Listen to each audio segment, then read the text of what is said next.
It's Hilly and Hart. So I told you recently we had a flea issue going on, and it was mostly coming from Sunny, our cat. The dogs are okay. They've got their flea. My question is that Jordan and I were over. Were you having flea issues then? And you didn't tell us? We might have. I don't remember. Oh, thanks a lot. You might have brought some home with you. Great. No, it wasn't like a huge infestation or anything like that, but we were finding, here and there, and like we would brush him and like, look, it's on the flea comb, that kind of thing. So anyway, the dogs were okay. They, as I said, they get their front line and everything. Great, because Hammy was all over me. But Sonny, for his part, was the one that we had to treat, and the preventative didn't really work on him, so we gave him the chew thing, and that's what kicks the fleas off. Mm-hmm. And they jump off his body. He had to hang outside for a couple of hours while that happened. All right, well, anyway, we did this thing. It's really interesting. I had never heard of it, but my wife did. You get a shallow bowl of water, and you put Dawn in it. Yeah, Dawn dish soap. Right, and then what happens is they're attracted to Dawn, and they jump in the bowl and drown. And it's a good way to gauge how bad of a problem you have. So we had it on the floor. You have to have like a heat lamp.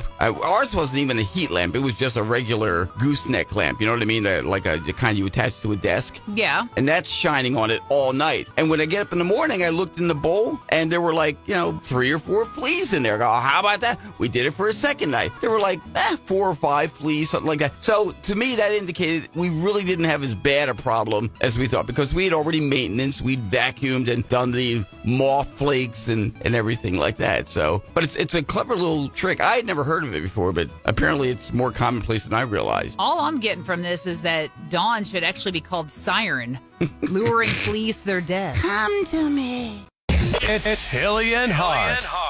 Now, we're only 6 months into 2026, and already baby centers release names of baby names that are trending already. There's a rise in names inspired by that Netflix series, K-pop Demon Hunters. Oh my gosh. You might not want to name your child something from a fad. That's just my opinion. Because, in 20 years, nobody's going to know. And this poor person could be like, hey, what was your name all about? Well, there was this show back in 2026. My mom really liked it. K-pop Demon Hunters. She liked anime. Oh, that sounds terrible. Yeah. Well, also names from the 90s as well as 2000s TV shows are climbing. Monica is up 122 spots. Ross up 756 spots. Friends. That's right. That is right. That's great. And parents are also favoring soft vowel rich names like Alonzo. I like that. Alonzo. Rosalina. That roll. Oh, Lena's nice. That rolls off the tongue, yeah. Rosalina. Oh, Rosalina. Even better, yeah. Yeah. Okay. Lennon. Linen? Amos. Wait. Go back to linen. How do you spell linen? Lennon. Oh, okay. I'm thinking linen as in your sheets.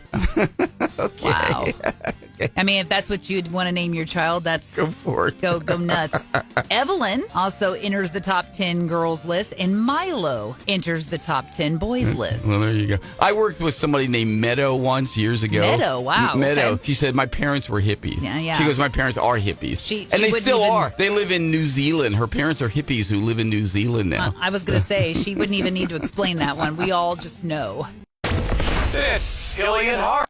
Yesterday we were telling you about this app that apparently right now is only available in Australia, but it's the Chart Your Fart app, where basically you can keep track of your gaseous expulsions. Mm-hmm. I did ask the question originally, well, why would somebody want to do that? But I thought to myself, silly. Of course, it'd just be fun to do, to look back and wow. What happy memories, Oh, look at March 16th. Look at that. That was an especially gaseous day. That was a banger for sure.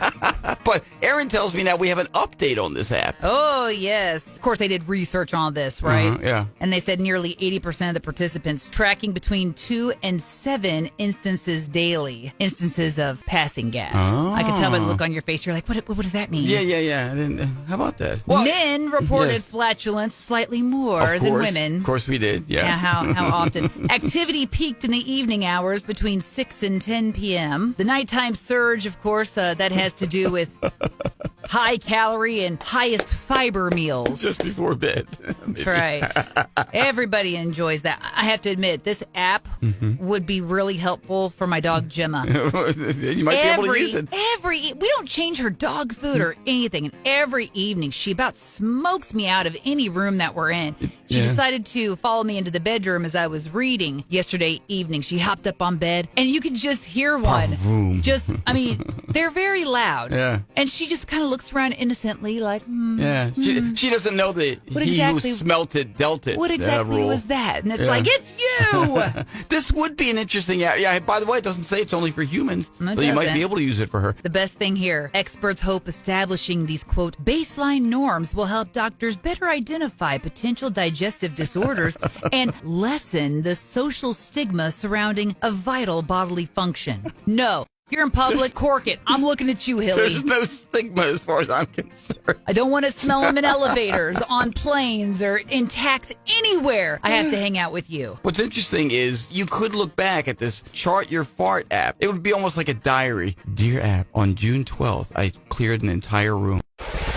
It's Hilly and Well, Hart. last night was the night. Of course, I told you after 13 years, finally got the husband to go to the doctor. And he's been dealing with some fatigue. And I was like, look, let's just make a doctor's appointment, get a good baseline. You're 55. You need to do that anyway. Okay. Well, one of the things the doctor mentioned was everything that you're talking about points to sleep apnea. And he goes, well, my Which wife... is nothing to mess with. Yeah, he goes, well, my wife doesn't say anything about me not breathing. And that's true. I've never not heard him breathe. Does he snore? Yes. He hasn't woke up, though, gasping or anything like that. Right. Well, that's good. And so the doctor was like, well, we can send you this device home. You'll record a night's sleep, and then you pack it back up and send it back. Well, it finally came yesterday. So we were looking at it and telling you not a ton of directions with this thing. Great. But basically, it's this device that straps across his chest. Okay. You have a couple of wires that hook around. There's also this tube that goes in his nose, almost like he's on oxygen. Wow. And then it This goes... sounds quite elaborate. Yeah, and then it goes to like a little finger monitor. Like how they take your pulse and stuff with a pulse ox. You know what I'm talking about? The little device. Let me ask you a question. With all this connected to him, is he able to move in bed and sleep and roll? You know what I mean? Or do you have to stay in one position for the most part while you're sleeping? The few times I kind of glanced over at him, he was in different positions, so he was having. I guess you can move then. Okay. Yeah. But that was one of his concerns. He was like, "Oh my gosh, am I gonna have to sleep on my back all night? And what happens if I'm like, you'll be fine. I Just would sleep think normally. that too. Yeah. All you gotta do is sleep normally. I was like, if you have to get up to go to the bathroom, go to the bathroom. I was like, they just want to track a normal night's sleep for you. That's Right. all. I'm guessing he slept good. I haven't heard anything from him yet. Oh, I just heard from him. So, wow. but Okay. he didn't say anything about how the night went. But now we take this device and we pack it back up and we send it, and then we'll wait for our results, his results. Okay. But has he reported to you any sleeping difficulties? While he to say, oh man, I slept terrible last night. oh or- yeah, I mean, Yeah. he says all the time, oh, I couldn't fall asleep, or I couldn't, or I woke up multiple times, or So I've been telling him for a long time, go to the doctor, get this checked out. But we were looking at the instructions that came with this device, and at the very bottom, it's like failure to send it back. They'll send us a $500 bill. What? You Yeah. better send that back, dude. I looked at him and I'm like, this is on you. Yeah. You are 100% responsible for packing this back up like an adult and mailing it off. If you don't send this back, I'm sending it back with you. I was going to say, that check will be coming out of your checking account. It's Hilly and Hart. Well, the new Scooby-Doo Origins trailer dropped recently on Netflix. Now, if you're not familiar, this is supposed to be live action. Right. Including a real live dog playing Scooby-Doo. Just so you know, though, I mean, it wasn't a full trailer. It was more like a tease, a peek, if you will. And you see Shaggy and Scooby's a pup and all that. But here's the deal. Yeah. Yes, Origins, meaning Shaggy's a teenager, The very Scooby's beginning. just a puppy. Right. People are losing their minds, ticked off about this. Scooby looks nothing like that. Well, I mean, you're showing him as a little puppy. Scooby-Doo is a cartoon. Exactly. First of all, okay? Exactly. They're like, he looks nothing like the real Scooby. Okay, the real Scooby's a cartoon, so not really a real dog at all. And this is a puppy. That's the Yeah. idea. Again, it's origin. Shaggy is young in this thing. Scooby is young. Oh, yeah. It's the beginning of their tale, of the Scooby-Doo gang. Well, and I was looking at all the comments when I saw this little sneak peek or whatever. That's not even a Great Dane. Looking at the puppy, and I'm like, oh my God. yeah, it is. It 100% is. It's people who don't know their dog breeds. People take this stuff way too seriously. They really do. It's just a fun little show. It's supposed to be just pure entertainment, Exactly. but we got to wait until 2027 when all of this finally does come out. It does look good, though. I have to tell you, It looks cute. I like the concept. Did you see the live-action Scooby-Doo movie originally? I did not. No. Okay, neither did I. But our brains are so much in the cartoon that anything we see, we're going to compare it to that. Oh, obviously. absolutely. But cutest little puppy, by the way, in this thing. I mean, the last time I saw an episode of Scooby-Doo at all, it was in a crossover episode of Supernatural. Well, really? Yeah. That sounds. I never watched Supernatural. My kids used to like Supernatural, but I might have to catch just that episode. That sounds kind of cool. Where Sam and Dean are animated and they're in Nice. they're in a Scooby-Doo episode. Dean spent the whole time hitting on Daphne. Oh my gosh! Now I do have to see it. His brother's like, man, she's with Freddie, and he's like, that guy's a punk.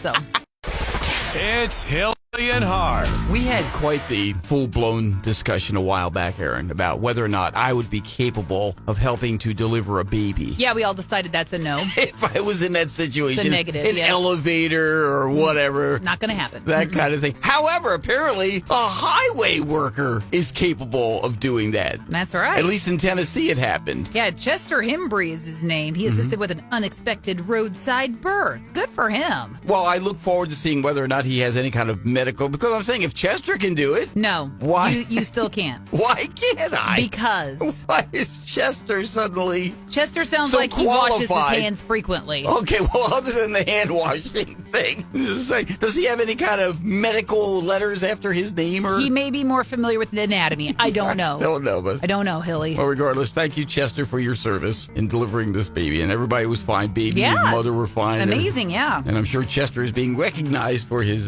heroic effort there too. It's Hilly and Hart. There's a woman in L.A. that got quite the surprise. She was cleaning out her garage last week. She opened up this old freezer and found 20 sticks of live dynamite inside. Oh, yeah, this was crazy. Like, who keeps dynamite? It's true. I mean, although it does seem like if you're going to keep dynamite, that would be a relatively safe place. And I'm thinking... An if old this- refrigerator. If this is a home that she bought, Yeah. why is she just now looking in an old freezer that was in the garage? Yeah, maybe she had no reason to before, and plus maybe fear of what she's going to find. It could have been worse. It could have been like a body part or something. Well, see, I mean, I would have been opening it up and been like, oh, can I utilize this? Is it in good working order? Or am I putting it on my curb? Apparently not. So I guess she called the bomb squad or something, and they she showed had to up. call the bomb squad. They removed it, and then she went on about her biz cleaning. Before this, I was telling Kevin, I was like, man, my eyelid is just itching like crazy. And then he goes, oh, okay, well, be sure to tell me about the woman who was cleaning her garage and her eyelid itched. And I'm like, No, that's not what my story's about, Kevin. I crossed the streams here. We got so into her discussion about the eye, and then we got into this thing about Tennessee, and it all went together. Tennessee? You mean Los Angeles? Los Angeles. My gosh, get it together, Hilly. I really need to be done with the show now. I was going to say, this morning of Hilly and Hart brought to you by Booze.